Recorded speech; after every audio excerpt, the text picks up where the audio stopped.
You're listening to Living Full Out with Nancy Solari. As a successful motivational speaker and trusted life coach, Nancy knows how you can live the life you want regardless of the challenges you face. Although she's legally blind, Nancy's mission is to inspire others to overcome obstacles and live life full out. Call in at 800-333-0001 to ask Nancy for advice on topics such as relationships, finances, business, health, and more. Just call 800-333-0001. Once again, that's 800-333-0001. And now, here's Nancy. Welcome to the Living Full Out Show. I am Nancy Solari, and I'm excited to be here with you today. And we're going to be talking about forgiveness. It is a topic that for some is heavy because it's hard. It's hard to ask for forgiveness or give somebody forgiveness from your heart if they've done something wrong to you. And we're going to talk about that in various layers. We also have a very inspirational guest coming up, Missy Jenkins, and she was actually shot when she was in high school, and she went on to forgive her shooter. Believe that. It's amazing. Just the power of being able to forgive somebody and move forward in your life in a positive way. We're going to be taking your calls as well. Again, that number is 800-333-0001. Again, 800-001. And now we're going back to the show. I'm Nancy Solari. And again, we want to hear from you. If you have any questions about today and you want motivation and you want to be able to move forward in your life, then give us a call, because it's important that you know that you're not alone, especially with today's topic about forgiveness. You know, wondering how you can take that step, how you can go about reaching out to somebody, that olive branch, how to do that, how to communicate and express your feelings. If you are moved by today's show, or if you have any questions, do give us a call, or you can reach out to us via email at connect@livingfullout.com. Again, connect@livingfullout.com. If you want to listen to today's show again, go to livingfullout.com, click on the radio show tab, and all of our episodes will be waiting there for you, including today's show. Now, my producer's telling me we do have a caller on the line. We're going to go reach out to them and say hello. Hello, welcome to the show. Hi. Hi, my name is... Hi, how are you doing? Hi, I'm good. Thank you for calling in. How can I help you today? So, recently, my girlfriend has been struggling with some anxiety and depression issues, and she's also been going through some big life changes. And so I'm just kind of wondering, what are some of the best ways that I can go about, supporting her in the best way possible? You know, I love that you're asking this question. Obviously, you love her. You care about her, right? Has she done anything recently that concerns you, that would harm herself or anybody else? Not that I can remember, no. Okay.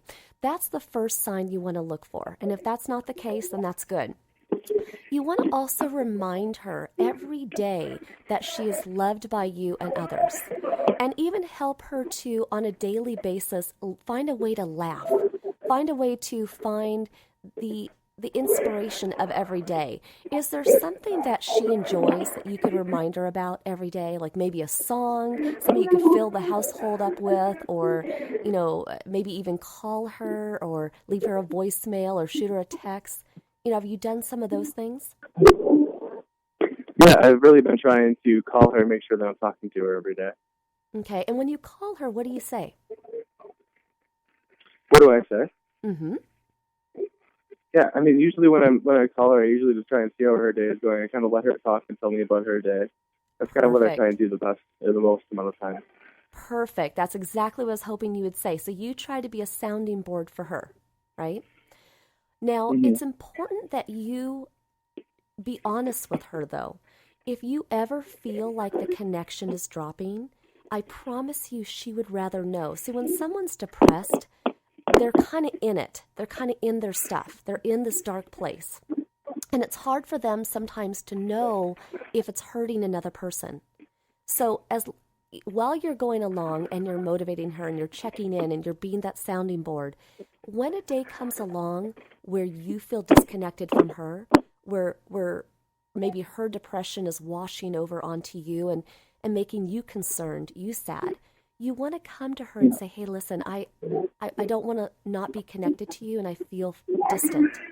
Because she would rather know that so that she can pull you close. Because it's kind of like you save each other, right? That's what a relationship is for.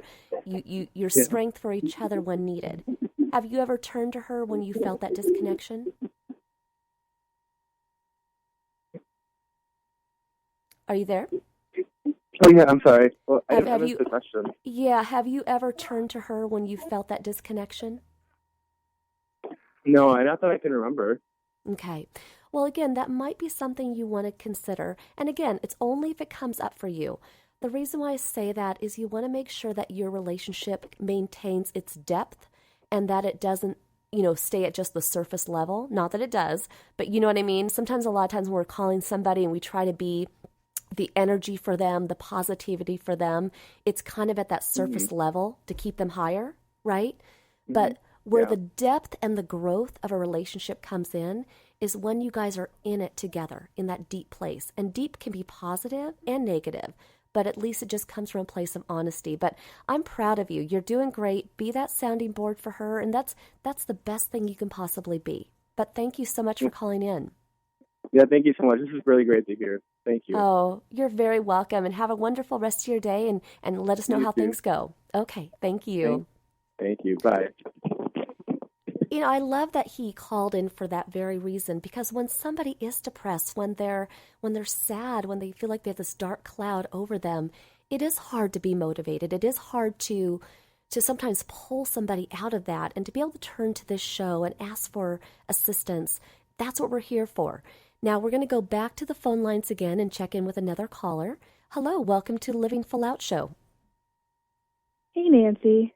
Hi, thank you for calling in. How can I help you today?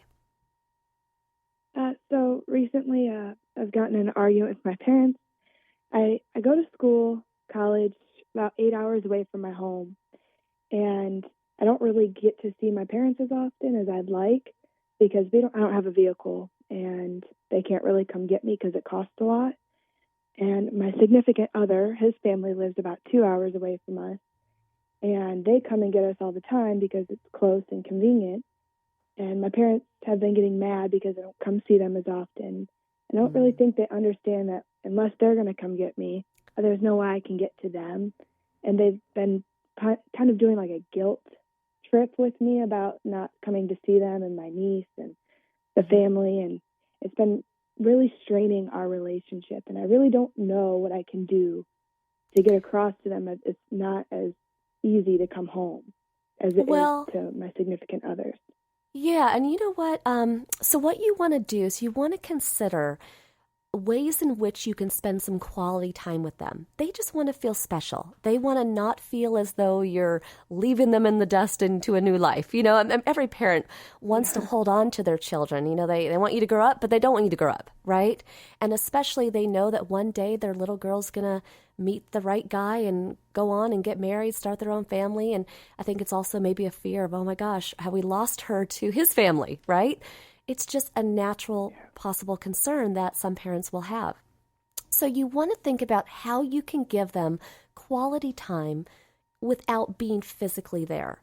One way would be if you have perhaps like an iPhone. Do you have an iPhone? Yeah. By chance? Okay. Do one of them have an iPhone? Nope. Nope. Okay. Well, maybe that's a purchase on their side for them. Okay. And there's other ways you can do this too. But an iPhone, you can do what's called FaceTime, where you can FaceTime each other. Or you could use Skype or some other way to see each other. Calling someone on the phone is great. I talk to a lot of people on the phone and you can still hear their voice, but sometimes you miss seeing them. You want to be involved with, what are they wearing? Where are they going out?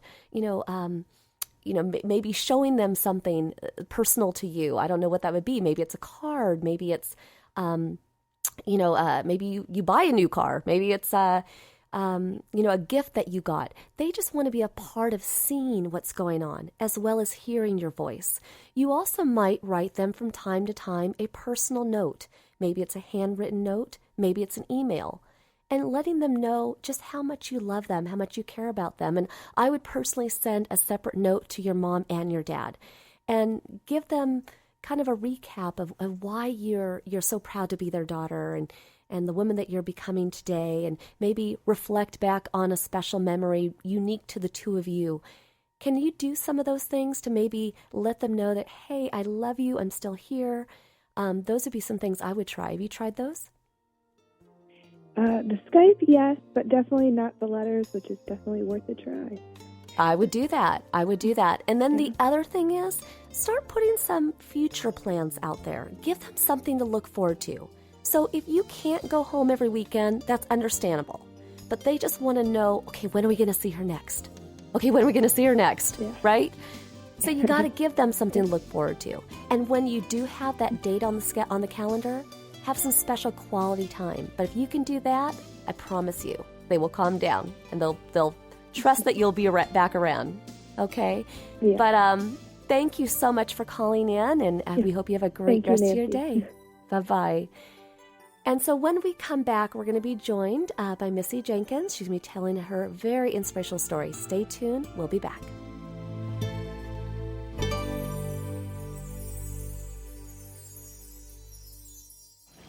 Dad, this is fun.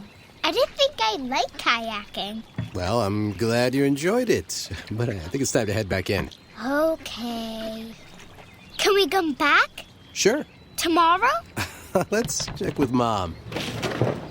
Hey, be careful getting out of the boat. It's a kayak, Dad. I'm gonna return the kayak. Just make sure you have everything. Yep. Can we walk home? How about a taxi? 233 North Maple, please. It's a short fare from your neighborhood to your naturehood. Visit discovertheforest.org to find a neighborhood park or green space near you. Also, find fun activities to do like boating and biking or camping and hiking, plus much more. It's all right in your naturehood. Best day ever. A public service announcement brought to you by the Ad Council and the U.S. Forest Service. Don't you wish that getting your child to eat right, move more, and spend less time in front of a screen could be as easy as pushing a button? It might not be that simple, but you do have more power than you know. And you can maximize that power with proven strategies, tips, and tools from the National Institutes of Health's We Can, or Ways to Enhance Children's Activity and Nutrition program. We Can offers all kinds of resources, including fun recipes and activities the family can do together to show you the way to live a healthier lifestyle. We're not saying it's easy. We are saying that it can be done. Take the first step today. Call 1-866-359-3226 for a free We Can Parents Handbook. And be sure to visit the We Can website at wecan.nhlbi.nih.gov for free information too. A message from the U.S. Department of Health and Human Services. Today, my new dad and I shot off a rocket in the park. Today, my new son and I failed to shoot off a rocket. He knew exactly what to do. I had no clue what I was doing. We set up the rocket. Hit ignition. And then nothing. Sometimes I laugh when I'm frustrated. Then out of nowhere, the rocket launched into the air. The rocket did get into the air. I've never seen anything fly so high. And then crashed into a kite. Look out! And then the pond. I'll never forget that day. I'll never forget that day, even if I tried. You don't have to be perfect to be a perfect parent. Thousands of kids in foster care will take you just as you are. For more information on how you can adopt, visit adoptuskids.org. A public service announcement from the U.S. Department of Health and Human Services, Adopt U.S. Kids, and the Ad Council. When I was little, I didn't talk for a long time. I liked things to always be the same. Anything new or different would scare and upset me. I was very sensitive to lights and sounds. It was almost like I had bigger eyes and ears than everyone else. So I built secret hiding places where nothing could get in. I didn't like looking people in the eye. It made me feel uncomfortable. I'd throw big tantrums over little things like when my socks didn't match. Sometimes I'd do the same things over and over. Until one day, I found out I had autism. My family got me help. Slowly, I learned how to live with it better. You can see signs of autism in children as young as 18 months. Early intervention can make a lifetime of difference. Learn the signs at autismspeaks.org/signs. Brought to you by Autism Speaks and the Ad Council.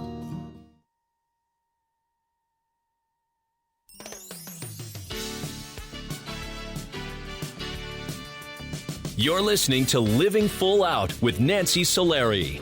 A professional motivational speaker, Nancy can help you overcome obstacles and start living full out.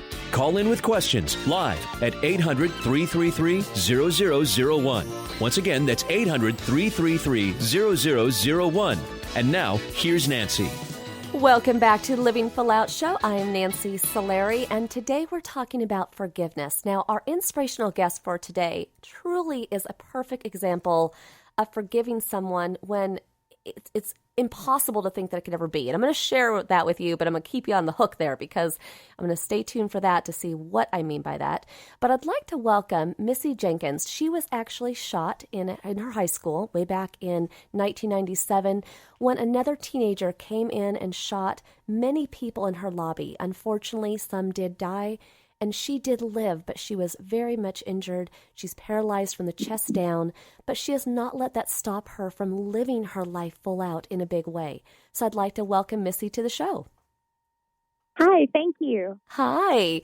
You know what? You are just such a miracle, honestly. You are a bright light in this world, and I can't imagine, God, the universe, whatever, saved you that day because you had this message to share. And I know you feel that as well. I definitely do. I really think that everything could have turned out in a different way if I hadn't been, close to God and God. I really felt like God was there for me that day for sure. Absolutely. Now, I know it's hard to go back in time because it's a painful experience to have gone through. But can you share with us what happened that day? I know it was December 1st, 1997. You were just at the beginning of school in your prayer circle. Can you share with us what happened next? Sure. I was in a prayer circle with about 30 or 40 people. It was a very small school, so we all knew everybody. My twin sister was also with me that morning as well. And we all got into the prayer circle and prayed just like we normally did every morning. And that right after we said amen, I had just enough time to walk to the middle of the lobby and on the way to get my backpack for my very first class. And as I was walking, I heard the first shot, and that was when a 14-year-old boy had pulled a 22 out of his backpack. And I never saw him, but the very first thing I did see was a girl get shot in the head and fall down to the ground. And as I stood and looked at her, I kept thinking to myself, it was just a joke. It wasn't real. This was something not common happening in a school. Unfortunately, it's common today, but then it was not. And as I stood and stared at her, waiting for her to get up, I could hear the gunshot, but I wasn't familiar with guns at all at the time. The sound to me sounded more like firecrackers is what it sounded like. And so just trying to make sense of everything as I stood there and hearing the pops, I was shot. I was hit in the left shoulder, but at the time I didn't know that. When I was hit, my entire body just kind of went numb, and it was almost like fainting is what it felt like. And as I landed on the ground, my twin sister, who knew what was happening, she crawled over and hovered over me until he was done shooting.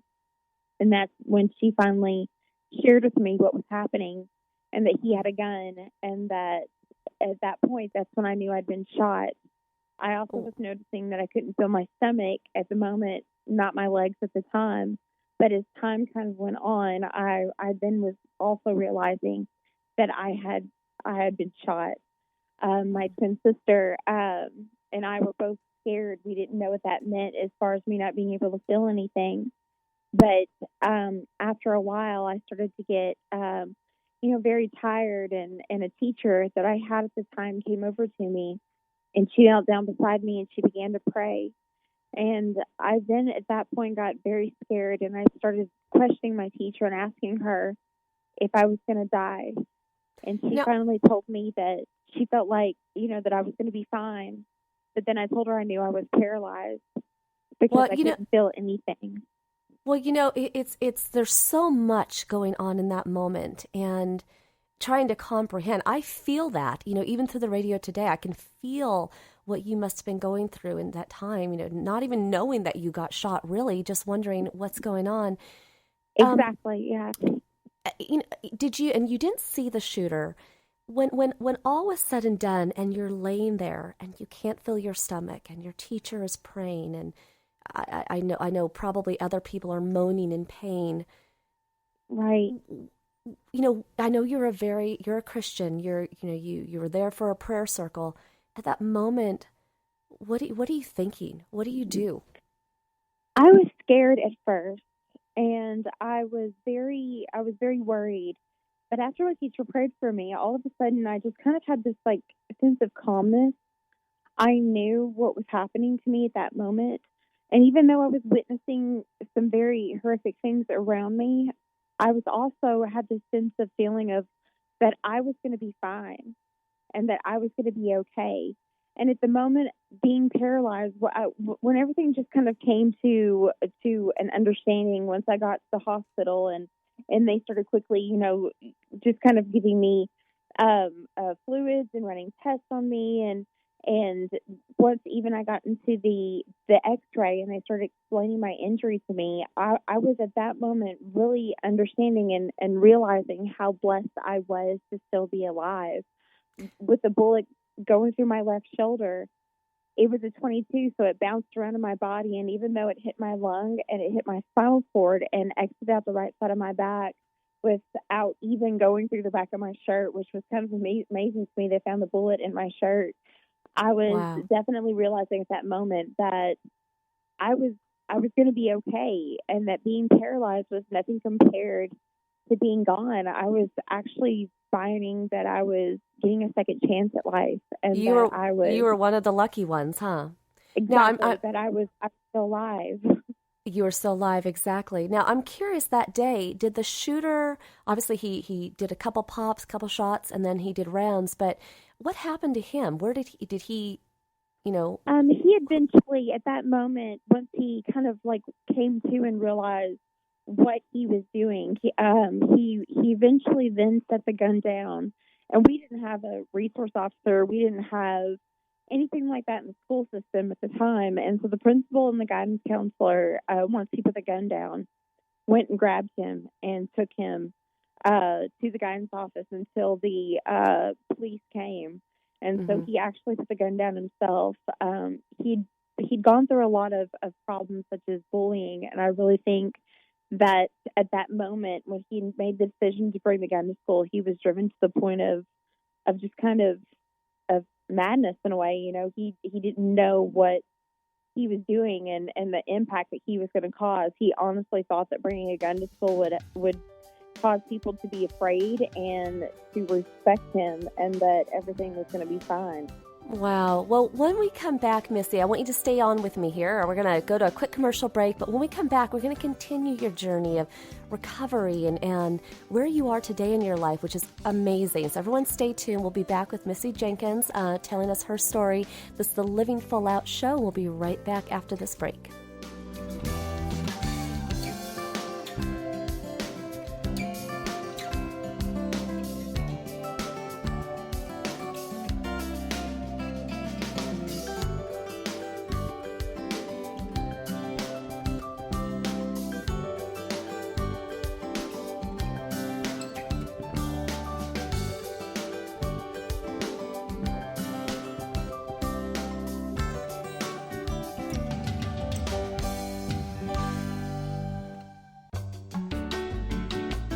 You're listening to Living Full Out with Nancy Solari. There are many sounds in your day-to-day life. There are sounds that wake you up. Sounds that make you smile. Sounds that energize you.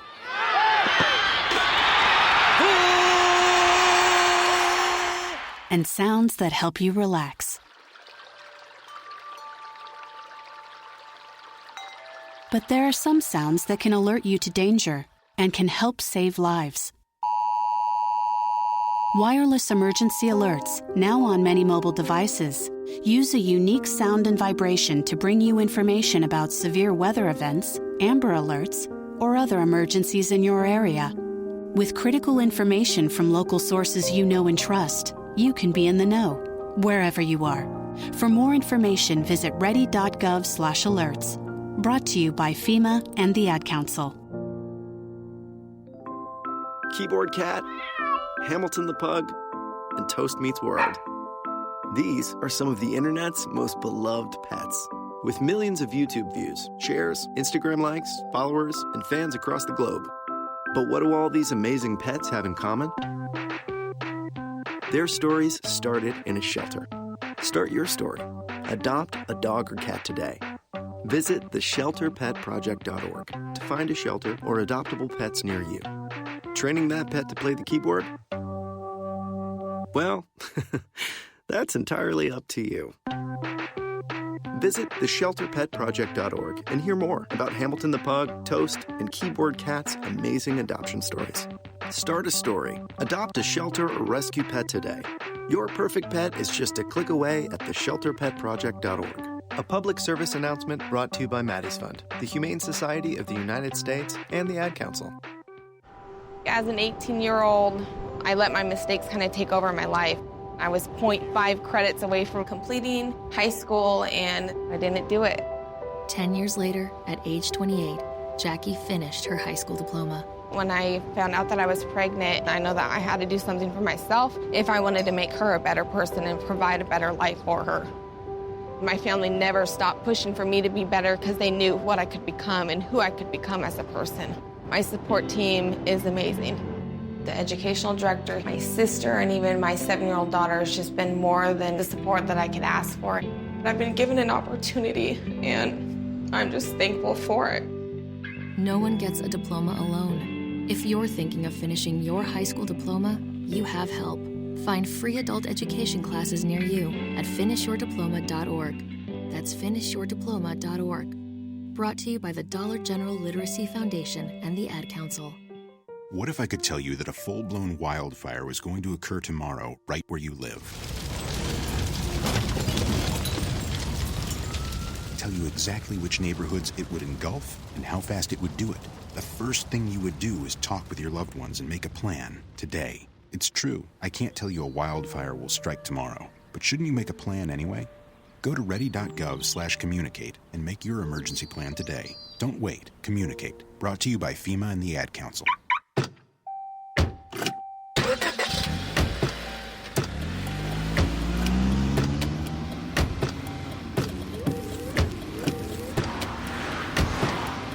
Driving has a rhythm all its own. Don't wreck it with a text. Before you get behind the wheel, silence your phone. Or better yet, designate a texter. For more text-free driving tips, visit stoptextstoprex.org. Brought to you by the Ad Council and the National Highway Traffic Safety Administration.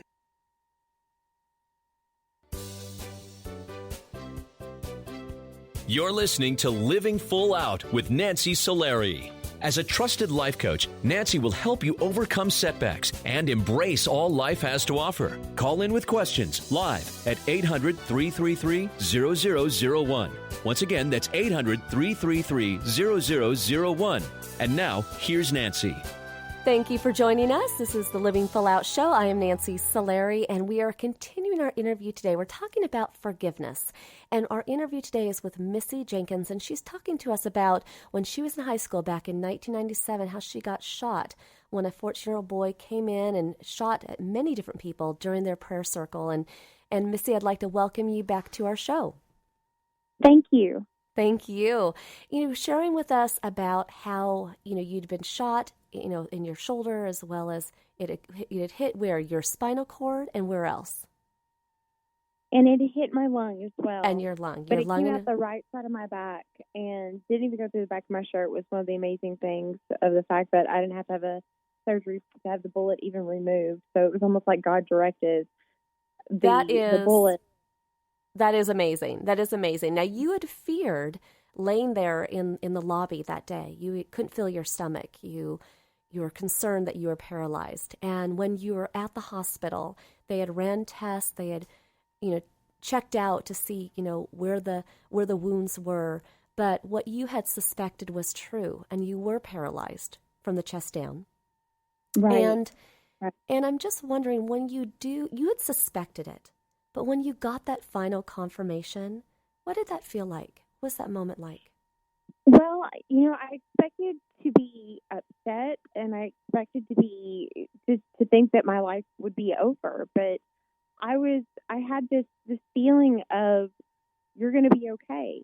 You're going to be fine. You are still here and you are going to live life. And that to me was just an overwhelming feeling that beat the fact that I was paralyzed. And I had this inside feeling that everything was going to be okay, that this was nothing compared to being gone. And I was getting a second chance at life was the feeling.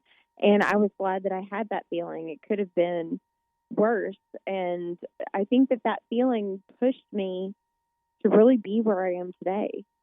Now, you had to rely on your arms for everything, and you had to learn how to do simple things that we take for granted, like putting our clothes on. What were some of the things that you had to learn after the accident? That was definitely one of the things I had to learn. It took me 45 minutes to put my clothes on for the first time, and that was a struggle. But as I kept trying and as time went on, it got easier and easier, and I realized that if I kept my mind to it and I kept trying, that things would get easier. Even the simplest thing of picking something up off the floor because of my balance was scary to me. But I knew that if I kept trying, that it would get easier and easier as time would go on. And I would meet struggles every day, but I knew that I could overcome them if I wanted to live my life. Now, everybody, I want us to really take that in because, again, we take the little things like getting dressed for granted. But here you were, you're paralyzed from the chest down. You can't feel your legs. It's not like you can step into your pants. You kind of have to wiggle around on a bed to get them on or something, right? To make that happen. Now, you were touched by the amount of people that were there for you. You got letters, you got packages, you got all these reminders of people who were there for you, reminding you to keep on going. And why do you think there was such an outpour of support? I think that in the middle of something tragic like that, God sent me so many people all over the world to show me that there were people pushing for me. There were people praying for me, that there were people that knew that I could do it. And I kind of had that feeling of, when I received in one day 600 letters and 45 packages, and that was the most from people all over the world that didn't know me. All of the support showed me that there were people there behind me and that I was not doing this alone. I didn't have to go through this alone. I had family and friends there for me every day. The people in my town built a wheelchair accessible addition onto my home. I was given a wheelchair accessible van. I was shown so much support that it reminded me that I wasn't in this alone, that even though it was a struggle that I felt like I was carrying, that there were people there that were trying to help me, make things easier. And I felt like God was showing me that, you could do this. Look at all the support you have. You aren't alone. Well, it's interesting. I am legally blind, and I have a white cane, several actually, and sometimes I use them, sometimes I don't. And I know it's taken me a lot of time to use that cane and be okay standing next to that cane, knowing what it represents. How was being in a wheelchair, getting used to the wheelchair for you? Well, for me, it was an obstacle to get used to. I mean, it was something that I felt different with around school, but I think it was only at the time me mostly. I was not noticing it or others were not noticing as much as maybe I would. So when I realized that, then I tried not to realize that. I tried not to use it as a barrier that was right there in front of me, even though I was noticing it. Honestly, others were not, and even my husband today will tell me that sometimes he I guess forgets in a way, if that makes any sense. That actually does make sense. It does. Yeah. That's not something that he notices. It's not the first thing. It's me. It's you. And I'm so glad that you said that, because for any of us who may need to enter a new phase of our lives, a cane, a wheelchair, a walker, you name it, initially we think it as a flaw or defines us or something, but it fades away, and your personality, your spirit is what people see. Now, let's talk about that spirit. Let's talk about that very forgiving spirit. you did something that is extraordinary. And, in a lot of these shooting scenarios, usually the gunman does die. They kill themselves or something Right. happens in police shootout or something. But this gunman lived, and you chose to go see him. You chose to have that forgiveness conversation. I guess if you could share with us how you even got to that point and what happened that day. Well, I honestly knew that being angry and mad was not going to make me walk. It wasn't going to change what happened that day. It wasn't going to bring anyone back. And I knew that being angry was not going to be something that would even be about me. I was living, I was happy to still be alive, and letting that burden continue to be in my heart was just something I knew I couldn't do. So I chose to forgive, and that forgiveness even brought me to be able to face him and to even go and learn about why he did what he did. What would he have rather have? What was the choice that he wished he would have made instead of that choice he made that day to bring the gun to school?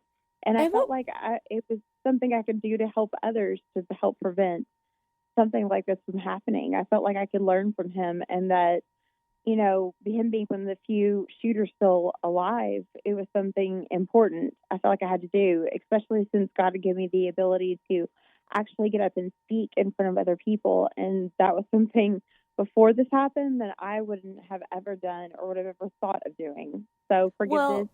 I'm just curious. I'm just curious, though, because you had that rare opportunity to get those answers. Why did he do it? He basically had mentioned that, he was made fun of a lot. He thought that bringing this gun to school would help people respect and fear him, and he never thought that, I guess, in the whole delusion of doing this, that it would turn out the way it did.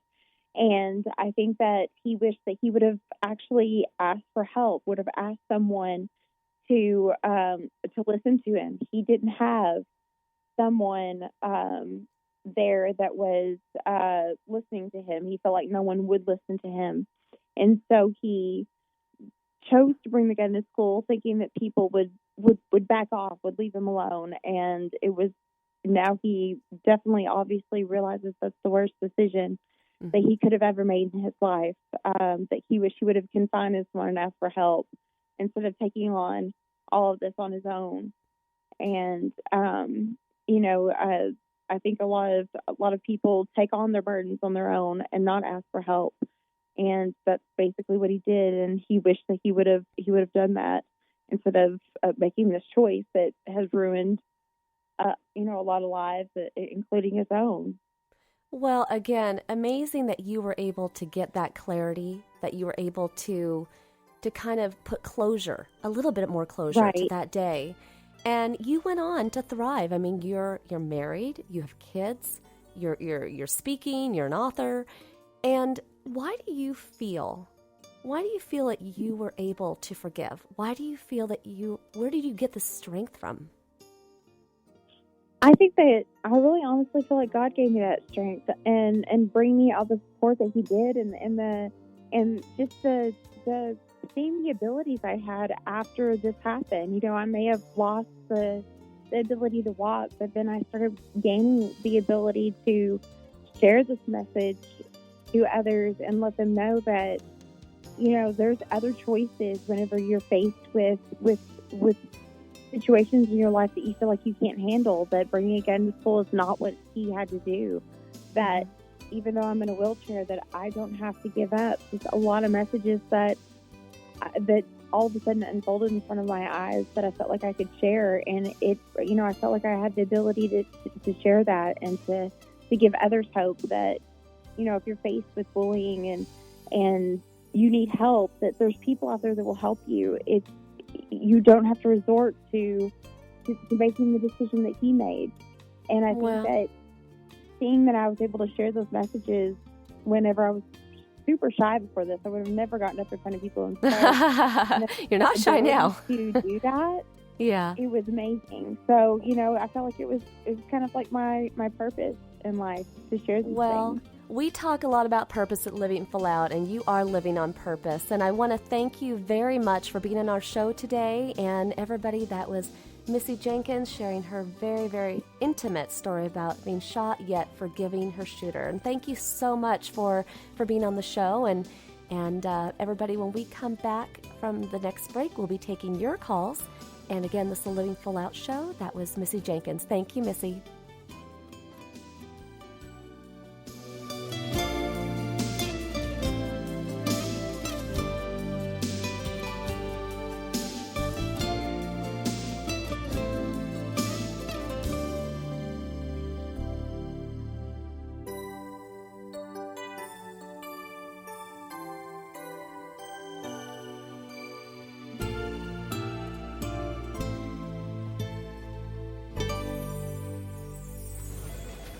Well, Jason, I've got to tell you, you're pretty much everything this company is looking for in an entry-level candidate. Great. Your resume isn't quite what we're used to, but you've got a fantastic work ethic. Thank you. And I'm impressed by how you carry yourself. So, should we talk about the job? What? The job? Oh, sorry. Yeah, I have no way of recruiting or even meeting you. This interview didn't happen. It may sound ridiculous, and that's because it kind of is. There's a huge pool of talent your company is missing out on. Meet the grads of life. Who are they? Talent worth knowing about. Young adults of unique determination and experience. An ideal fit for your company in an entry-level position, internship, or even mentorship. They might not have every qualification you typically look for, but they're exactly who your company needs. Man, we really could have used him. Don't miss out on a resource many innovative companies have already discovered. Go to gradsoflife.org to learn how to find, cultivate, and train this great pool of untapped talent. Brought to you by the Ad Council and gradsoflife.org. The following message is about Medicaid and CHIP, free or low-cost health coverage for kids and teens. Enrollment is open year-round. Hey, voice lady, give me the mic. Okay. Hey, DJ, let's switch up the music. That's better. So listen up, moms and dads out there. There are these programs called Medicaid and CHIP. They offer free or low-cost health coverage for kids. Things like doctor and dentist visits, prescriptions, and shots are covered. All the stuff that keeps kids like me healthy and in charge. So, as you can tell, a covered kid is a confident kid. And it means confident parents, too. To learn more about affordable health coverage for your family, visit healthcare.gov or call 1-877-KIDS-NOW. That's 1-877-543-7669. Yep, you could do something big for your family today because enrollment is open year-round. This has been a message from the U.S. Department of Health and Human Services. And Sophia. They're gonna jump out of trees. You can't stop them. They'll go down the slide head first. They'll make parachutes out of sheets. They'll balance on things that are impossible to balance on, like the back of a couch or a windowsill or a scooter seat. They'll run with sharp objects. They'll run into walls. They'll climb things that won't hold their weight. They'll put their fingers in places where they could get smashed. They'll drive their tricycles down steep hills. They'll bounce balls off their faces. They'll step on each other. They'll jump on each other. They'll invent whole new ways to put themselves in jeopardy. But one of the most dangerous things kids will do happens while they're sitting perfectly still. Kids who ride in a car without a booster seat are much more likely to suffer serious or fatal injury during a crash than kids in boosters.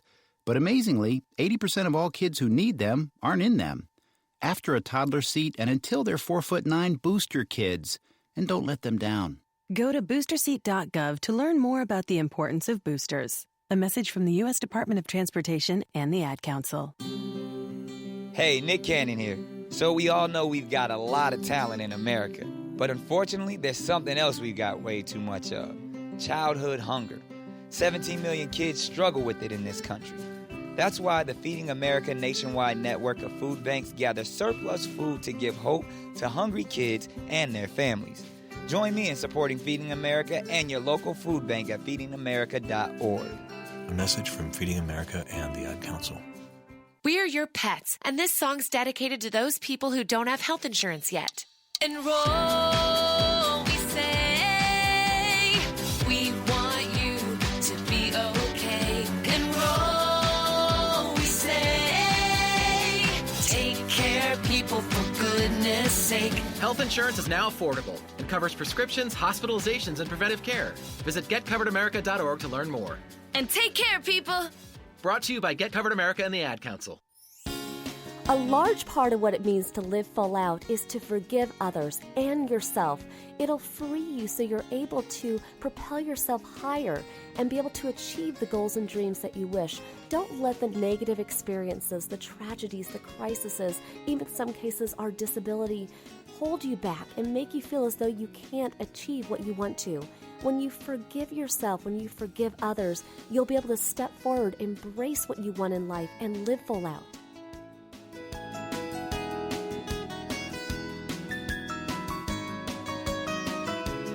You're listening to Living Full Out with Nancy Solari. As a certified life coach, Nancy can help you to overcome challenges and start living full out. Call in with questions live at 800-333-0001. Once again, that's 800-333-0001. And now, here's Nancy.